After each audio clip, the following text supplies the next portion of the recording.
crack it.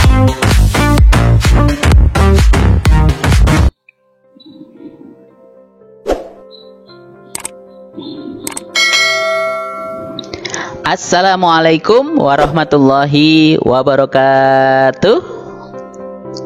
Anak-anakku yang solih dan solihah, kita masih belajar secara online kembali.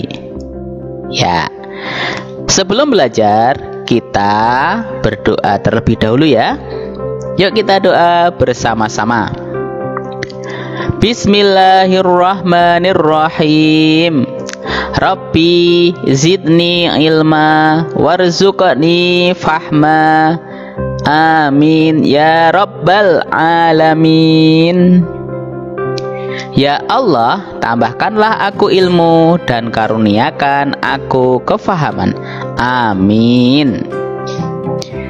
Baik anak-anak sekalian, di kesempatan ini kita akan belajar PAIBP kelas 5. Pelajaran keberapa ini? Pelajaran kelima, yaitu tentang Rasulullah idolaku.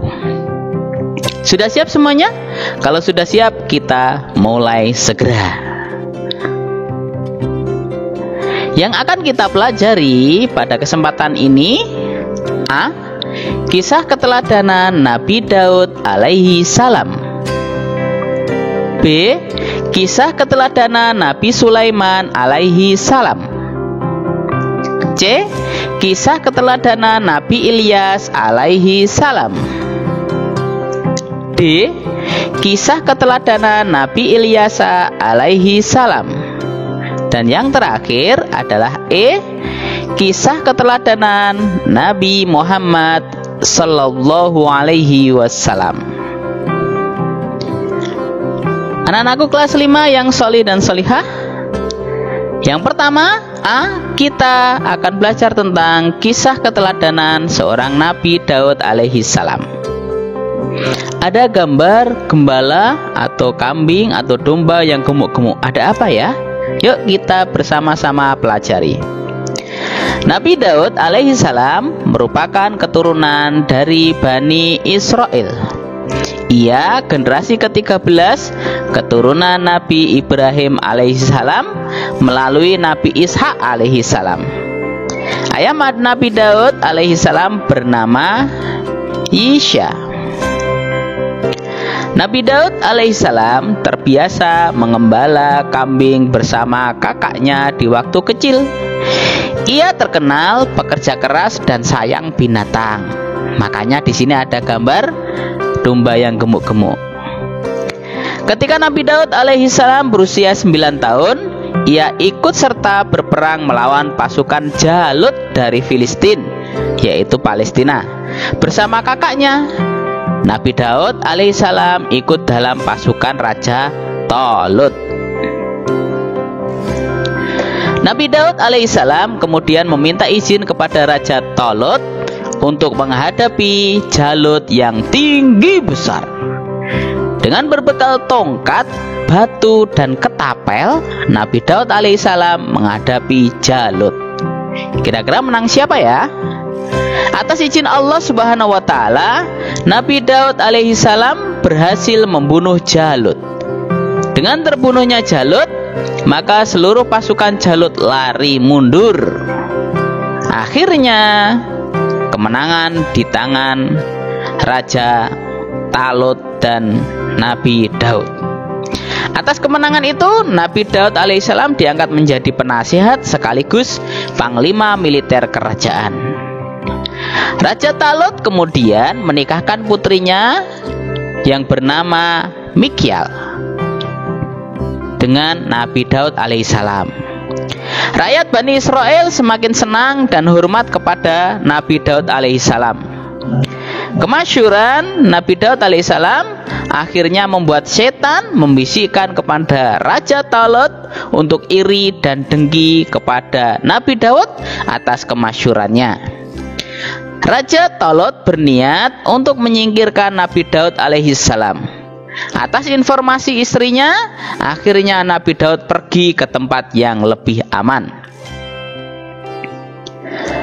Dengan perginya Nabi Daud alaihissalam, rakyat semakin tidak suka kepada sang raja. Akhirnya raja dan pasukannya yang masih setia mengejar Nabi Daud alaihissalam.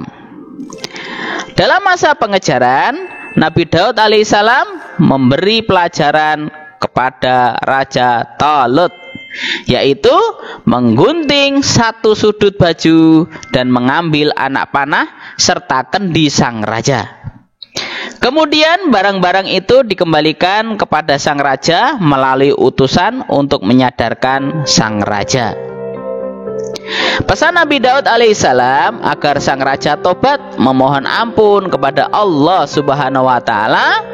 Dari barang yang dikembalikan mengandung pesan, Nabi Daud alaihissalam bisa dengan mudah membunuh Raja Talut, tapi tidak dilakukan.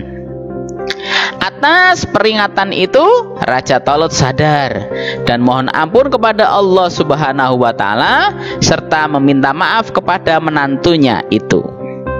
Kemudian raja melepas mahkota dan berkelana sampai wafat.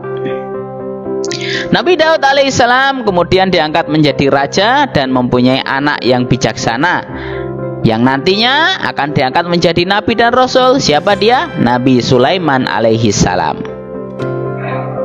Mukjizat Nabi Daud alaihissalam.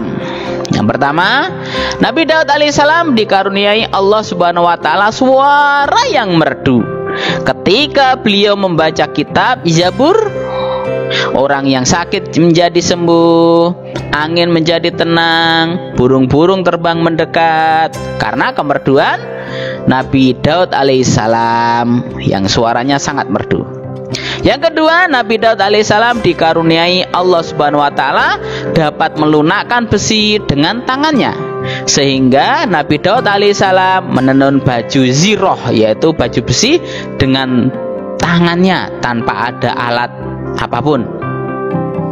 Yang ketiga, Nabi Daud alaihissalam dikaruniai Allah Subhanahu wa taala ilmu pengetahuan dan kepandaian untuk menghakimi suatu perkara dengan bijaksana.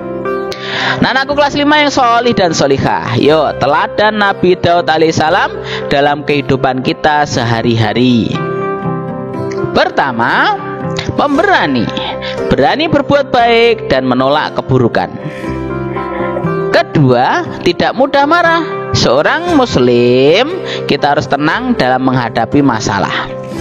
Ketiga, teguh pendirian, tidak mudah terpengaruh pergaulan yang tidak baik. Anak-anakku yang solih dan solihah, lanjut. B. Kisah keteladanan Nabi Sulaiman alaihissalam. Ada gambar semut. Pasti sudah ingat tentang Nabi Sulaiman dan kawanan semut. Kita baca bersama-sama. Nabi Sulaiman alaihissalam adalah putra Nabi Daud alaihissalam. Setelah Nabi Daud alaihissalam meninggal dunia, maka tahta kerajaan berpindah kepada Nabi Sulaiman alaihissalam. Atas izin Allah Subhanahu wa taala, kekuasaan Nabi Sulaiman alaihissalam meliputi manusia, jin, binatang, tumbuhan, dan angin. Suatu hari Nabi Sulaiman alaihissalam mengadakan perjalanan dengan rombongannya.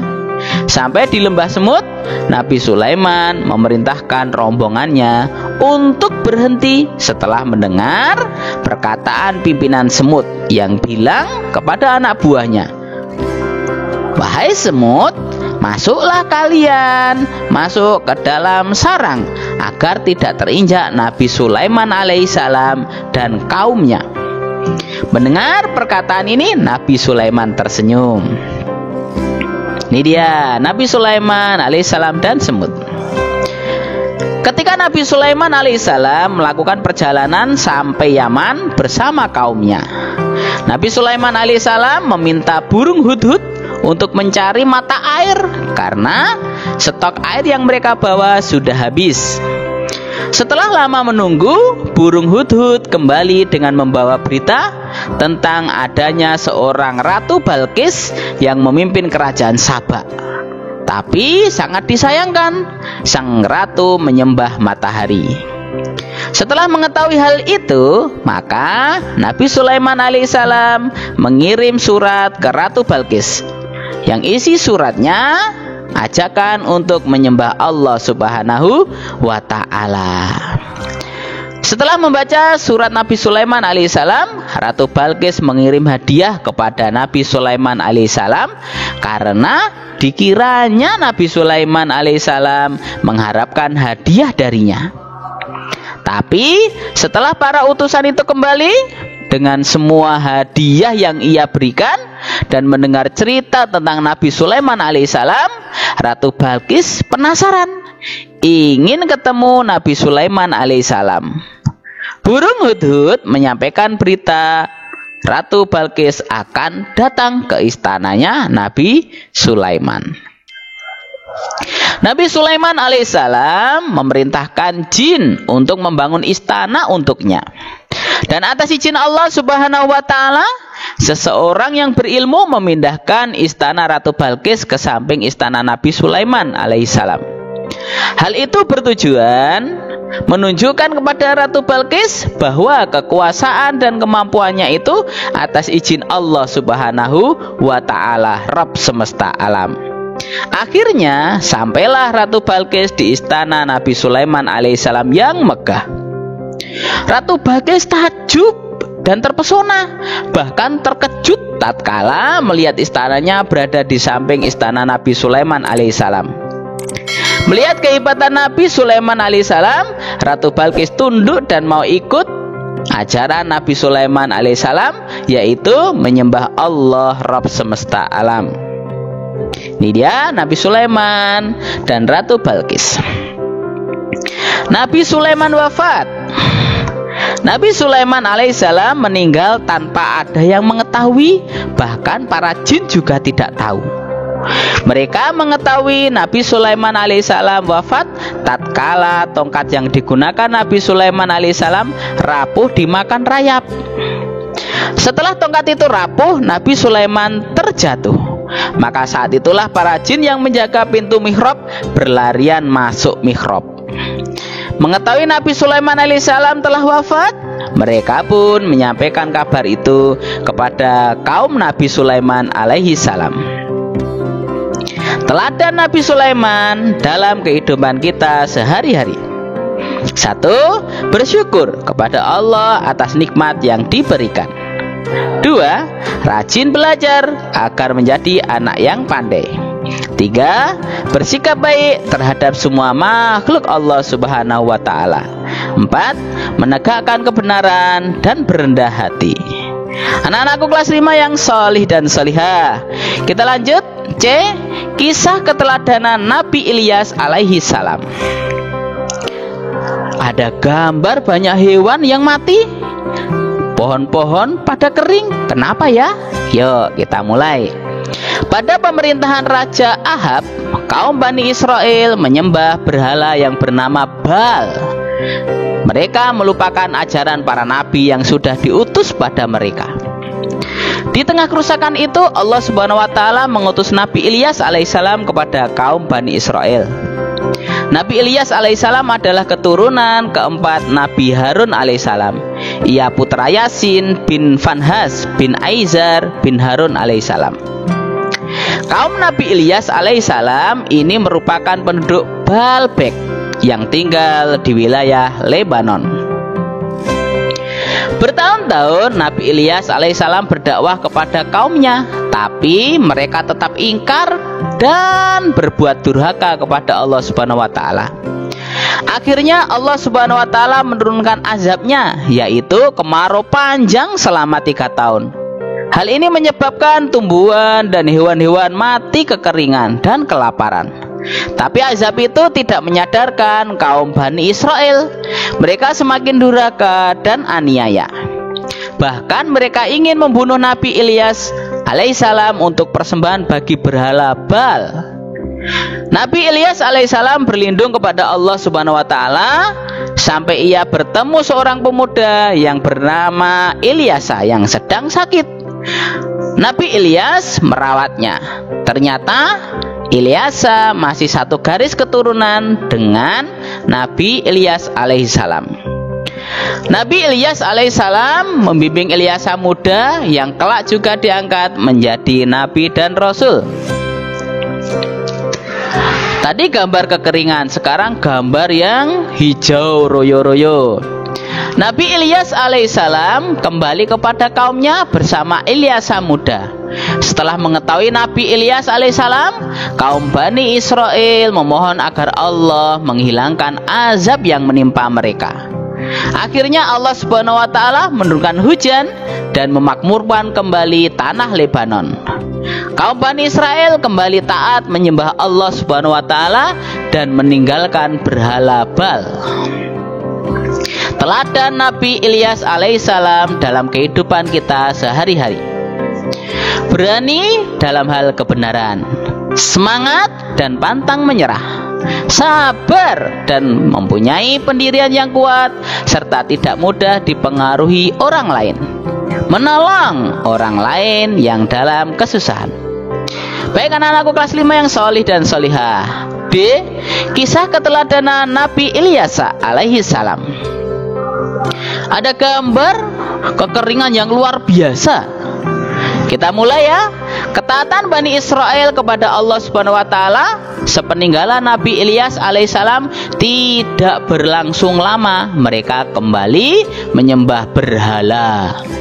Melihat hal itu, Allah Subhanahu wa taala mengangkat Ilyas menjadi nabi dan rasul menggantikan Nabi Ilyas alaihissalam yang sudah wafat.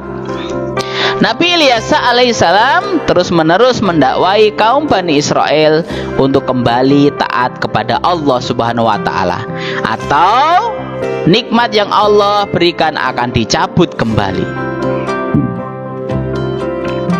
Karena kaum Bani Israel tetap ingkar dan durhaka kepada Allah Subhanahu wa taala, akhirnya Allah menurunkan azab kepada Bani Israel.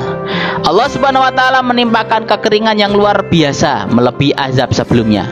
Kemudian Bani Israel pun bertobat dan mau kembali menyembah Allah Subhanahu wa taala. Allah Subhanahu wa taala akhirnya mengembalikan nikmat bagi kaum Bani Israel. Nabi Ilyas alaihissalam memimpin kaum Bani Israel dalam kemakmuran dan keamanan. Seiring bertambahnya usia, Nabi Ilyas alaihissalam wafat. Hal ini kemudian menyebabkan kaum Bani Israel lupa akan ajaran para nabinya dan kembali ingkar dan durhaka kepada Allah Subhanahu wa taala. Ya, teladan Nabi Ilyas alaihissalam dalam kehidupan kita sehari-hari. Bersyukur atas nikmat yang diberikan Allah Subhanahu wa taala. Rajin agar menjadi anak yang pandai. Semangat dalam menjalankan tugas. Bekerja sama dalam kebaikan dan berani menegakkan kebenaran. Anak-anakku kelas 5 semuanya. Kisah keteladanan Nabi Muhammad sallallahu alaihi wasallam. Ada gambar seorang yang membantu ibu-ibu yang miskin. Yuk kita lihat ceritanya. Nabi Muhammad sallallahu alaihi wasallam mempunyai ayah bernama Abdullah dan ibu bernama Aminah. Beliau lahir dalam keadaan yatim. Ayahnya Abdullah meninggal saat beliau berusia 6 bulan di kandungan sang ibu. Maka dari itu Nabi Muhammad SAW sangat memperhatikan anak yatim. Beliau mengisyaratkan kedua jarinya, yaitu jari telunjuk dan jari tengah, untuk melambangkan kedekatan dirinya dengan orang yang menanggung anak yatim. Beliau juga sangat peduli terhadap perempuan yang ditinggal mati suami atau janda namanya. Nabi Muhammad SAW juga peduli terhadap orang-orang yang dilanda kesusahan. Nabi Muhammad SAW menyampaikan bahwa membantu para janda dan orang-orang miskin seperti jihad di jalan Allah. Allah Subhanahu wa taala akan menutup aib seseorang di dunia dan akhirat bagi yang mau menutup aib saudaranya. Peduli tidak hanya terbatas pada manusia, kepada makhluk Allah yang lainnya juga harus kita lakukan. Misalkan kepada tumbuhan, hewan, gunung-gunung, sungai, lingkungan, dan lain sebagainya. Rasulullah pernah menyampaikan ada pemuda yang turun ke sumur untuk mengambilkan air minum buat anjing yang kehausan. Allah Subhanahu wa taala menerima amal pemuda tadi. Baik, alhamdulillah ini cover sudah muncul, berarti kita lihat teman-teman kita sedang belajar kelompok. Sudahkah kalian? Teman-teman kita semangat dalam menuntut ilmu. Sudahkah kita? Dan teman kita rajin belajar. Ayo kita ikuti hal-hal yang baik-baik. Alhamdulillah anak-anak sekalian, setelah belajar jangan lupa kita mengucapkan kalimat hamdalah, yaitu Alhamdulillahirabbil alamin. Segala puji bagi Allah, Tuhan semesta alam. Dari Pak Guru kurang lebihnya mohon maaf, dan tetap semangat dalam belajar. Wassalamualaikum warahmatullahi wabarakatuh.